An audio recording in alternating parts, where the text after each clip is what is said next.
Hello, termites. Welcome back. It's night 67. We still have an extra termite here. Yep.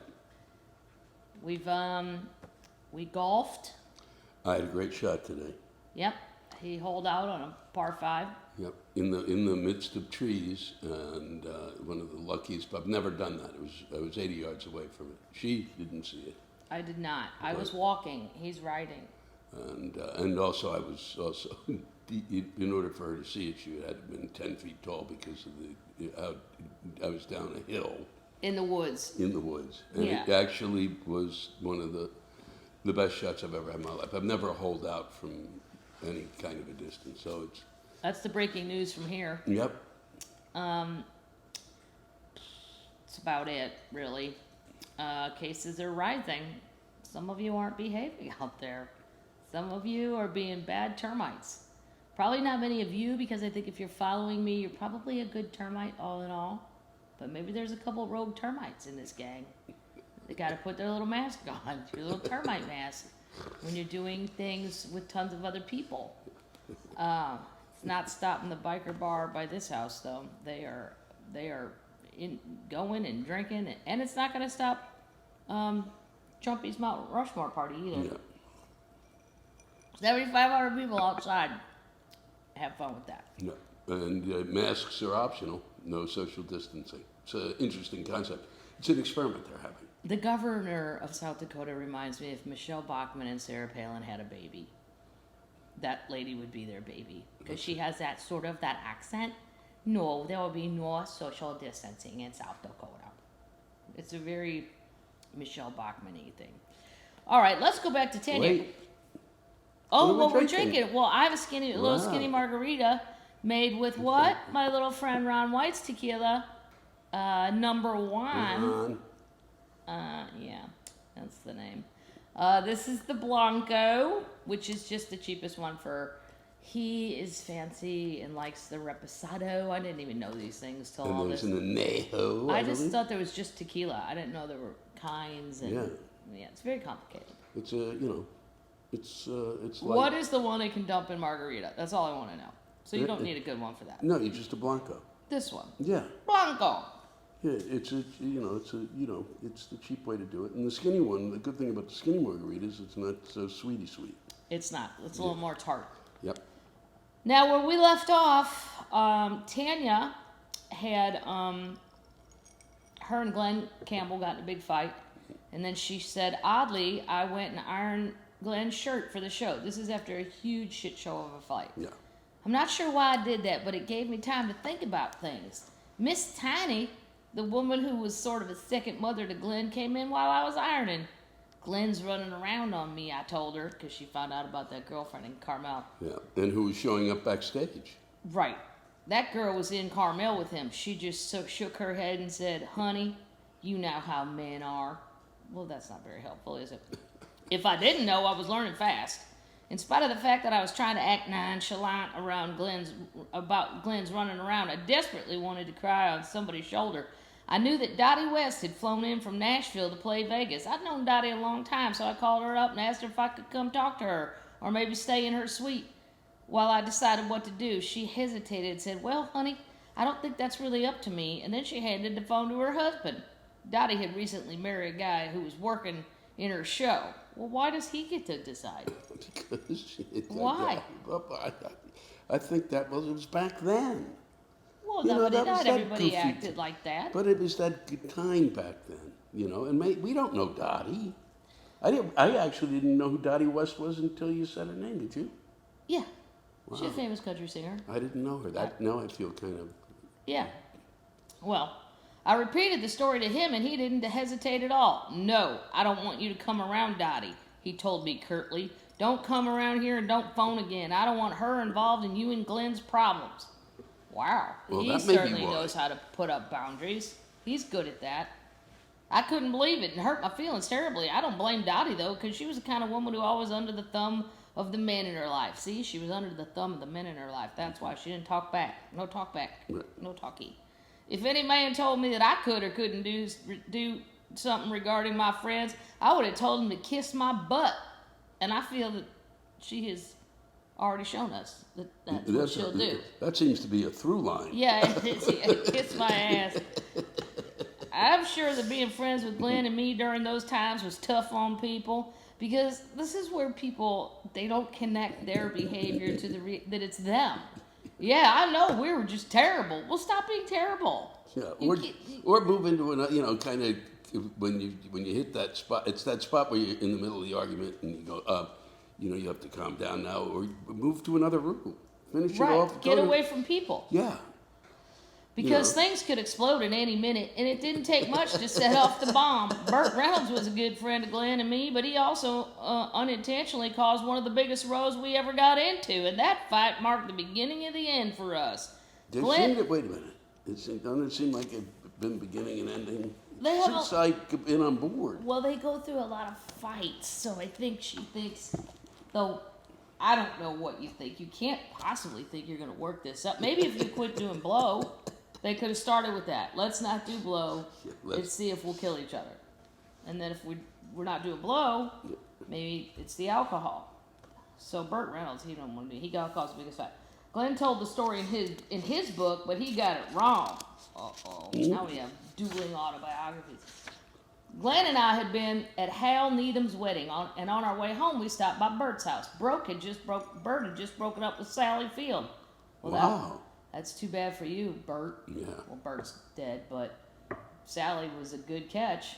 Mm-hmm. But because I didn't know it, I immediately stuck my foot in my mouth. Where's Sally? I asked, looking around to find a young blonde lounging by the bar. Burt shot me a look and ignored the question. We had a couple drinks and got ready to go. Glenn and I stopped by my house to pick up Lucy, the dog Glenn had bought me in Charleston, and then head out to a friend's beach house.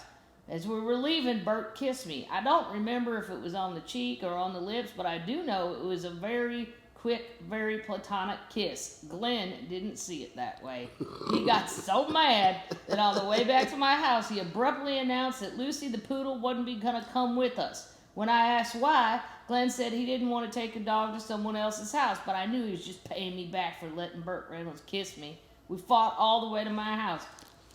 And when we got there, I told him to go alone. I didn't want to come. As soon as he drove off, I changed my mind, and I decided to drive my own car to the beach house. My mother was at his house, and I should have listened to her when she begged me not to go. I was driving a Porsche and floorboarding it, so I nearly beat him.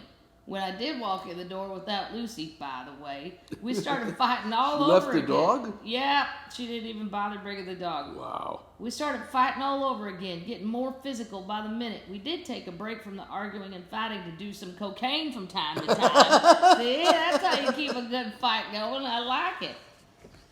At one point, Glenn started chasing me, and I ran outside and jumped over a fence and ran down to the beach to see if anybody was home at Johnny Carson's who could hide me. Can you imagine what Johnny Carson would have thought if he'd been home? That Glenn just gave enough time. That gave Glenn enough time to lock me out of the house. Can you imagine? This sounds like Malibu. That's where Johnny Carson always lived. Yeah. So these two they live there. Yeehaws are running around Malibu doing blow and chasing one another. And Burt is there? Burt was back wherever they were. Yeah. In Glenn's book, he said, I kicked out a glass plane and cut my foot. Yes, I did. But it was to get back inside the house for my purse and my car keys. It was actually a very bad cut, but I was too messed up and pissed off to notice. The fight raged on. And finally, Glenn reared his arm back and brought his elbow down in my face, shearing the two front teeth right off the roots. Ooh. I reached my hand up and I felt my mouth, and there was a gaping hole where my teeth should have been.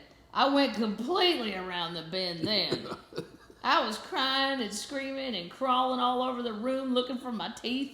I don't know what I thought I'd do when I found them, but for some reason I was frantic to find those two teeth. Oh, this is horrible. I'm sitting here laughing like a jackass. Because I think the way she says it, I think we're allowed to laugh. It's like the teeth are sheared off. Jesus Christ. And all I'm thinking is, wow, and then I think the worst we've ever done is drink too much scotch, and we argued about the baseball strike one year. Yeah. We'll yell about stuff, and then we go, you're yelling, and then we stop. But nobody hit people. We never even thought of hitting. We just always thought. I should have. Kidding. Wow. Yeah, well, when you're doing cocaine in between rounds of fighting, I was frantic to find those 2 teeth. They didn't turn up, and I begged Glenn to take me to a doctor. He refused. He said in his book he was too messed up to get me to a doctor for my cut foot. It wasn't the foot that was causing me the pain and that I was asking for help with. It was the broken teeth. Finally, I called my mother to come get me. I can't tell you how much I hated to do that. Well, I bet, because Mother warned her. She warned me not to go out there. She knew that both of us were mad and ready for a fight. But Mother isn't one to say, I told you so she just told me she'd be there as soon as she could. When she got there, she was horrified. I was cut up, my mouth was still bleeding, and I was crying hysterically. She whisked me out of there and into a hospital in 2 seconds. I was without front teeth for a week, and from that time on, I've had dental problems. My jawline is off now, and I started grinding my teeth at night. I did that too, Tanner, don't feel bad. Yeah, but finally developing TMJ. Thinking back on it, I guess I was lucky that all I ended up with were jaw problems. That night and many others could have ended in real tragedy, a car accident or an overdose. Worse yet, we could have had accidents that hurt someone else. But so many things could have happened, it scares me to think about it. They could have had children. It beat them up. Oh, but here, well, are you serious? What's TMJ? That's the jaw thing where you're when you grind your teeth too much. Yeah, but you're grinding your teeth for a different reason. Well, I'm not doing cocaine, right? No, I don't know. I just grind my teeth, but I don't have TMJ. You just go get a mouth-teeth so you don't grind your actual teeth away. Well, I think, there's a certain, once somebody brings their elbow down and shears the teeth out of your mouth, I think that stays with you for a while. Well, and I think that's breaking up. Yeah. If you knock my 2 front teeth out and won't take me to the doctor, we're done. Yeah, and you forget about the leg. Right, her cut leg that she had to cut the window open to get back in and get her keys because he locked her out, and then she ran to Johnny Carson's. These people had a lot of activity in an evening.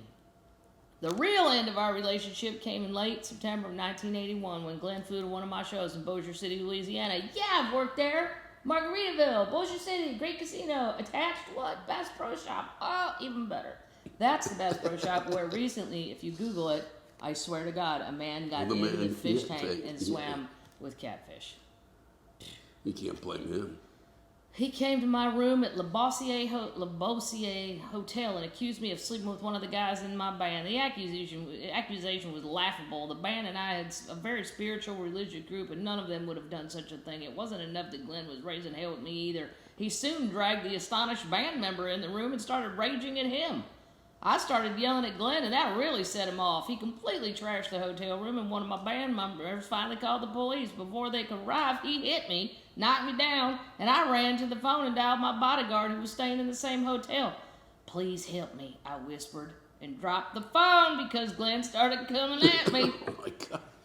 Well, where's the body? Why isn't the bodyguard there? Well, he's in his own room.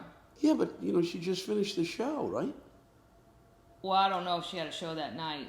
I hope not. Well, meanwhile, he's fucking around already, right? Well, he flew in. But he's fucking around. I mean, what? He has girlfriends. Right. It's okay for him. Yeah. You didn't bring that up. Well, she's okay with it. She knows about the other girlfriend. She's staying. Now that's on you. As my brother-in-law would say, that's on you.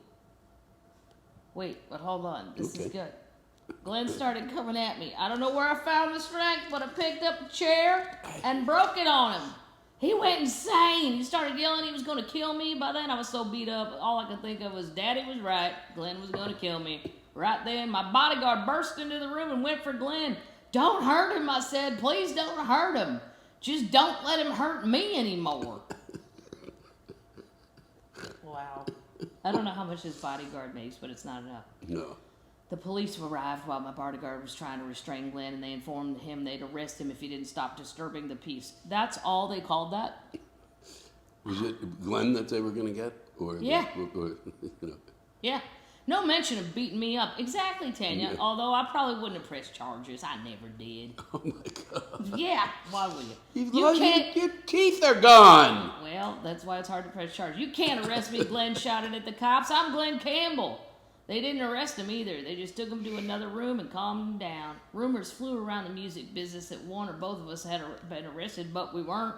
I didn't see him again that night, and I seldom saw him after that. Glenn had already met the woman he'd later marry. Anyway, his banjo player, Carl Jackson, had introduced him to her in New York at a James Taylor concert. So the big fight didn't really make any difference in the outcome of this relationship. It had already burnt out. You know what? Can I say something? Sure. I think as a celebrity, a celebrity's lost their mind. This is I think, the point where you understand it, where he says to the cops, "You can't arrest me. I'm Glenn Campbell." When you say, Yeah, but then those cops back then, they probably went, "Oh man, I love the Rhinestone Cowboy." well, no, I get it, but still, you yourself, the cops have to say it.